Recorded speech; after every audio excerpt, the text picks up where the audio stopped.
Hello, thanks for joining me. I'm Jude Scott, and this is the scene that we're going to be painting today. It's a scene from Balingup in the south of Western Australia, and I have flipped the scene over in reverse so that when you are looking at it, it will look as if you're looking over my shoulder when I'm painting.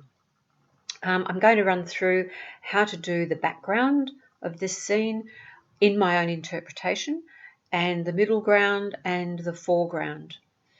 I've drawn up the tree here, as you can see quite faintly there, and the colours I'm using are Holbein watercolours. I'm mixing at the moment the Cobalt 290 with Mars Violet, and it gives you this wonderful rich dark, and you can make it go to the blue spectrum of grey, or you can warm it up with a bit more Mars Violet, or you can even drop some Alizarin Crimson into it if you want. So I have wet the paper first. I actually wet the back of the paper as well, not too much, just a bit of water on the back just to keep it damp and stop the edges curling. And then I've wet the whole of the front, not dripping with water, and I haven't wetted everywhere because I like to have some little skips of dry paper that stay as unpainted paper, and it leaves a bit of white sparkle, as you can see when I'm dragging my brush down here on this paper now. This is a medium pressed Saunders Waterford, which works beautifully with Holbein paints. And I think it's really important to keep your edges soft. The top of this massive vegetation, keep it soft, and also the lower edge, because then you can add something in or fade it out, and you're not restricted with sharp edges, which can be very hard to get rid of. Into this initial mix of colour, which was the Cobalt Blue 290 and Mars Violet, the wash below that, I added a little bit more blue and then a little bit of raw sienna, which is mixed up in a big puddle there. So I want a little bit of warm and a little bit of cool and some light, a little bit of light and a little bit of dark, just to keep it mixed up a bit. Now I've just sprayed the back there just with plain water from a recycled spray bottle, kitchen spray, something left over from the kitchen's fine, and it produces wonderful, I think, light. It makes the vegetation look like there's speckled light. There might be shiny leaves or something there, and this is great to run over the top. Into that I have just added a little bit of tiny bit of water on a very wide brush. I'll give you the name of that brush at the finish in the materials list. And I'm just now, I have washed that over, not all over this pre-painted section, just random, because I'm going to add some really dark darks now for the deep shadows of that vegetation. So some of it I want to be wet in wet, and other sections I want to remain a little bit dry. I won't cover all the paper doing this. And the idea of this section of the painting is to kind of sculpt some dark sections in and have some of the vegetation going back or receding into the far distant background, and then some of it coming forward into the middle ground. So I'm painting both middle ground and background here at once, and just by changing the tone of the colour and the temperature, you can bring colours forward or you can make them recede. So generally the cooler the colour, the further back it will recede into your painting. And I'm not going to use any greens in this painting because while I like looking at a beautiful fresh green scenery, I don't like painting greens. I just think Australian greens look better painted in blues and greys and soft mauves, whereas the green vegetation looks much better in Europe. So using the side of your brush. I've got a lovely calligraphy brush here, and I'll leave more information about that at the in the materials list underneath. So you can use the tip of your calligraphy brush like I'm doing here, and you can also use almost the flat of the brush to drag across the rough surface of the paper to get some texture, some visual texture, because that's the only way that we've got of putting texture on watercolour paper. Either you have to use very rough paper or you have to be quite inventive with your paintbrush. So if you want to have little speckles showing through your paint, use the side of your brush and use it fairly dry. If that won't work for you, practice first on scraps of old paper, watercolour paper, the same as what you're using, and use the side of your brush and vary the amounts of paint that you put on it. So lots of thick pigment and not much water. Now, because this preliminary marks that I've put down are still wet, I can touch darker pigment to that and it will merge into that, and it will still look like it is sort of soft-topped bushes or soft-edged shadows. This is just the second underwash. The first one was the speckled background and the speckled middle ground and foreground, whereas now I just want to put some darks in to give the perception of depth. So again, if you don't have one of these brushes, you can just use a hake brush, but this particular brush is beautiful to work with. And a hake brush really feathers out those edges beautifully because it's made with goat hair and they're too soft to paint with, but you can get some wonderful marks and effects using a hake brush. The calligraphy brush has got natural bristles, very, very long, so it holds an enormous amount of paint and liquid, and you can get wonderful marks depending how you have, if you have a little bit of paint with a lot of water, or you can have very strong pigment with not much paint, and once you get used to using it, you can do the most fantastic marks on your paper. I'm just going to bring down those hard edges, and that's about where the waterline will go when I put the water in along that mark there.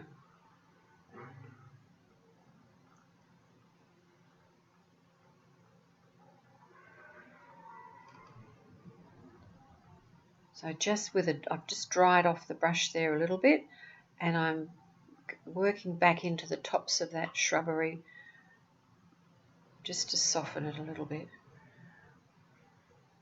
because that softness will also give a perception of depth to the painting. It'll push the bushes into the far distant background. I'll save the sharp-edged bushes for later. So again, just with this brush, just putting some wet marks there on the paper, and it will have the effect of giving me some soft-edged marks and some hard-edged marks.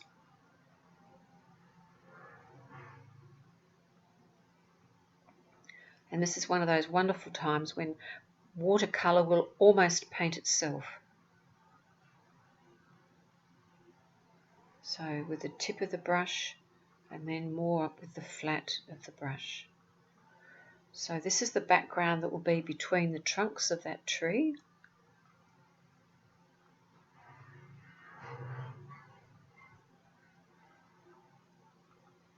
And I always use a limited palette when I'm painting. It's great to have accent marks. You can always drop them in at the finish, which I will do in this particular painting today. But if you use a basic 3-4 colours when you're painting, it'll have the effect of tying everything together and your whole painting will look harmonious.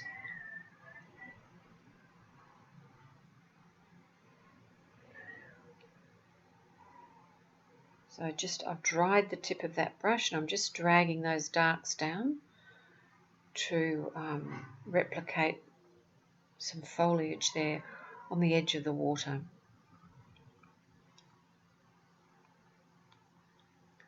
And again, before those edges dry, I'm just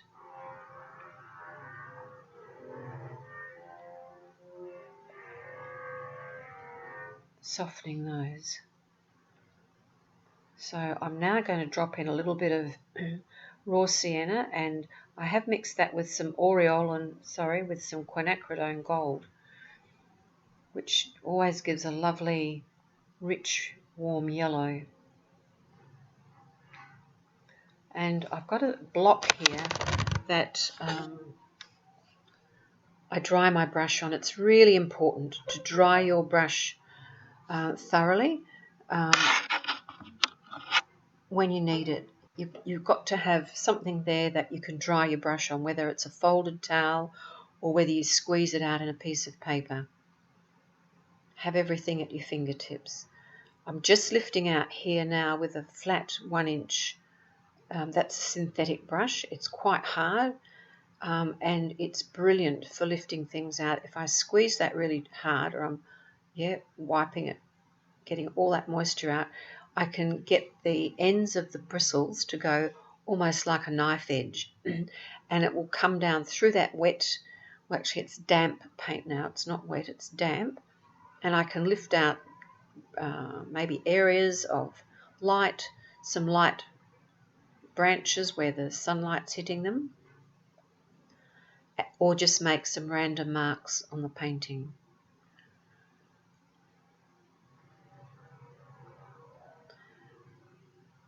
And I have just speckled that background in the center, the middle distance in the background there with a little bit more water, just to put a little bit more variation of light in the middle distance. So it's still damp, so I'm adding some vegetation.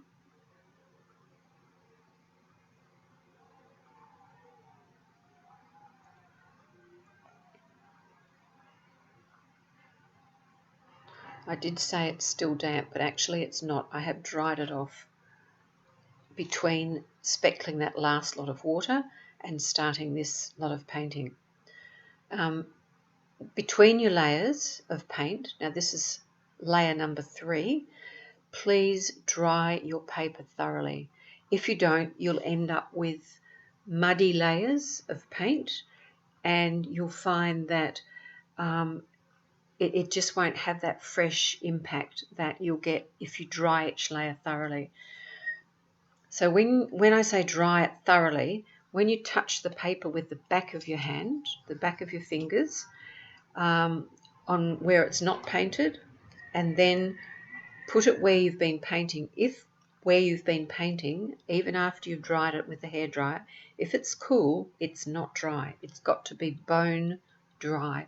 So many people run into difficulties because they paint on damp paper and they say, oh, it's dry, but it's not. It has to be 100% bone dry. So here I'm just adding some cooler areas of the foliage.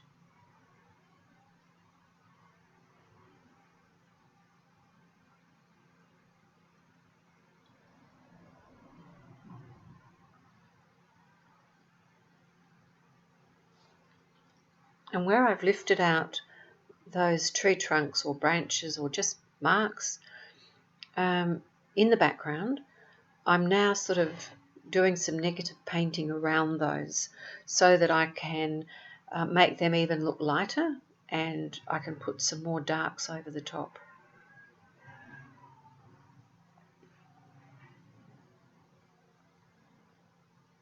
So you don't have to paint the whole bush in, you can just hint at sections of it. You can vary the tone, so you can go lighter or darker, and you can also vary the temperature of the paint that you're using. You can warm it up by adding a warmer colour or cool it down by adding a blue.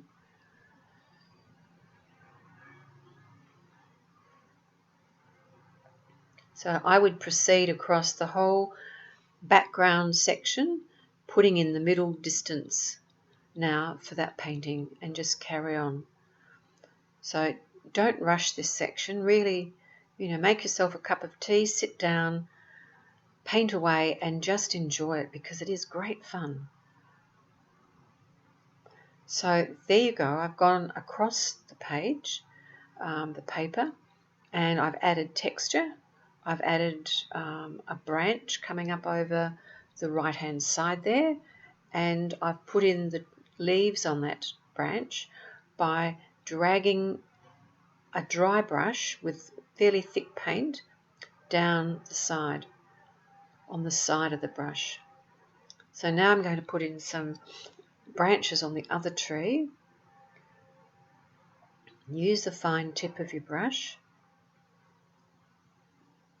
and then I've dried that off a little bit, and I'm going to drag it down the tip fairly flat. See how I've got that flat onto the surface of the paper, and you get those wonderful skips, and it adds texture.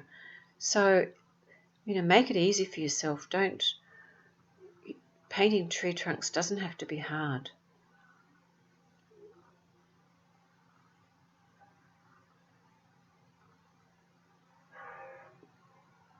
Now, if you think that the paint that you've mixed up, the tone for your tree trunks, is too dark, while it's at this stage, you can just crumple up a piece of kitchen paper and really into a tight ball, and just press down on any sections that you think are too dark, and it will lift them off and give you even more texture on your tree trunks and branches, and it looks absolutely brilliant. So again, don't rush this section of the painting, and if you haven't done tree trunks before, practice them on the back of an old painting, and get reasonably competent at them. A lot of people say, gosh, some artists make painting trees so simple, and it's only because people that paint trees and make it look really easy have painted hundreds of trees, and their rubbish bin in the art room is probably like mine, and full of failures that I have used the front of the painting and the back of the painting to do exercises and practice sections all over. That will help your painting. You'll never see an opera singer singing a fantastic opera unless they've been practicing for hours, or a concert pianist. You don't get to be a concert pianist unless you've done hundreds of hours of practice. And really, art is no different. And some artists refer to it as brush miles. When you've painted miles and miles with your brushes, you cannot help but improve. So don't expect overnight success, and don't give up. Please don't give up. We all started somewhere. Well, we all started at the beginning.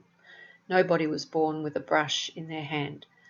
But if you keep going and you really love it, you will find that you will definitely improve. So I'm going to put some more leaves on this old tree. So again, see how dry that paint was? It's not at all wet. It's quite thick and very little water with that. And I'm putting that, get a bit more paint, and see it's quite dry paint. And I'm going to use the edge of my brush, sort of almost on the side, to sculpt those leaves and make them look like they're bunches of leaves, but look interesting. Some of it has to be lighter than others, some of it has to be darker, some of it has to be warmer, a bit more raw sienna in there to make it warmer.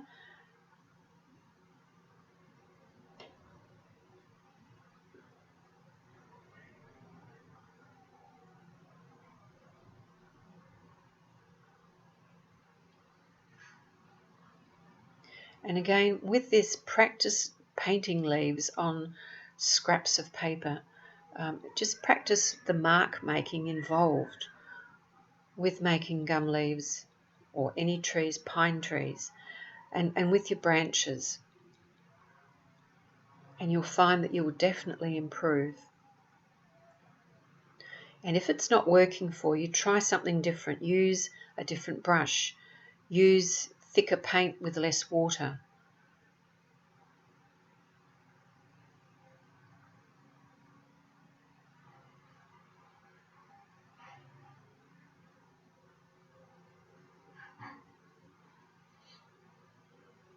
I think blue is the most popular paint in my paint box because blue is in everything in nature. Even in small amounts, you still have blue. It's incredible. I think for a tube of perhaps permanent alizarin crimson, I would use 3 tubes of cobalt blue.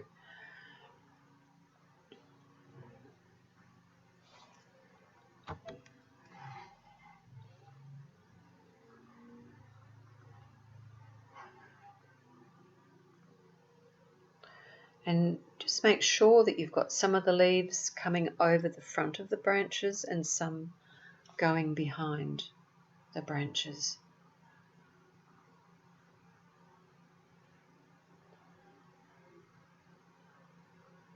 So now I'm putting in, I've done the background and the middle distant background. Now I'm going to do the foreground. So I did say I wasn't going to use any green, but I have actually used a little bit here. So I've made this green out of raw sienna, a little bit of quinacridone gold, and some cobalt blue. So soften that edge, the top edge of that vegetation, because later we need to be able to put reeds and rushes over there and join it up with the centre section, which will be the water. So again, this is my interpretation of that scene, that the photograph which was on the opening page. You can change it around to however you want to paint it, in whatever colours you want to paint. It's your painting, you're the artist, so choose what you want to paint and how you want to paint it. So again, the side of the brush to get some texture happening in the foreground there. If it's too much texture, just put a little bit of water on your brush and drag it through, and some of those edges will soften, just leaving a little bit of unpainted paper behind. Now I've got my fantastic rigger brush here, which I love. I'm mixing up some Mars Violet and a little bit of Ultramarine here to make it quite dark. And I want to put some sticks and twigs and just some marks in the background there. So you can put as many branches or twigs in as you want. And I've finished off the branch that's leaning out over the water, and I've mixed up, this is still Mars Violet with some Ultramarine, and I'm back to using my calligraphy brush and just putting in broad marks to replicate the dark. This was very dark water, and leaving some reflection of the sky in. You'll notice I haven't put any sky in this painting at all. Not all paintings need a sky, and I don't think this one did.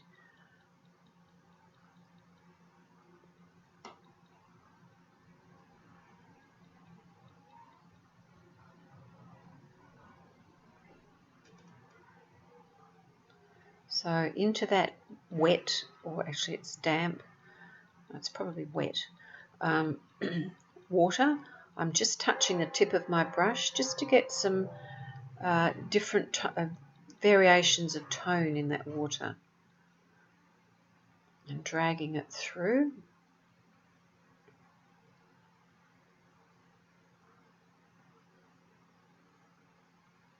Some bit of sparkle there on the water, and you'll notice I'm not painting right up to the edge of the vegetation at this stage, because I'll do that after. Just a little bit of a reflection there.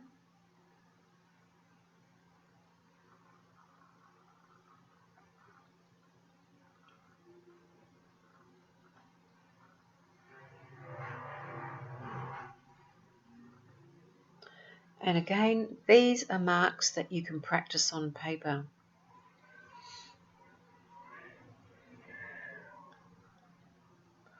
Okay, now I'm going to put some birds into this middle distance, into the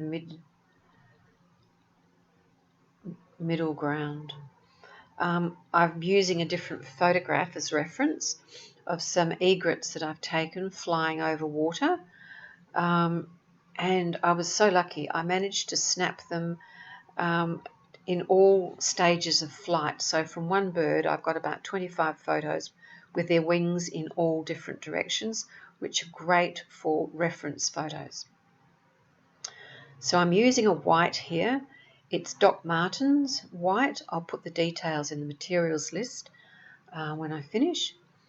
And it is very opaque white. I love to use it because you can't have the whole bird pure white. You've got to have a bit of tonal variation. If you don't, the bird is not going to look right. It's going to look like it's just been stamped onto your paper. So if you want to put a bird in a painting, get a good photograph, a good reference photograph, preferably one that you've taken yourself, like I've taken this one, and really study it. So the wing that's closest to us is darker than the other wing because the furthest wing, has more light on the back of it. So this one had a little bit of white on the edges, but the rest of it was quite, it was about half a tone darker than the other side. There was a bit of white on the base of the neck, and then under the body that was also in shadow. And I think egrets have got the most beautiful positive and negative shapes with that, the chest that sort of comes down at quite an angle, and then they go off that beautiful graceful line that they have with their feet trailing out behind them. And they have, I'm just putting a little bit of warmer colour on the beak.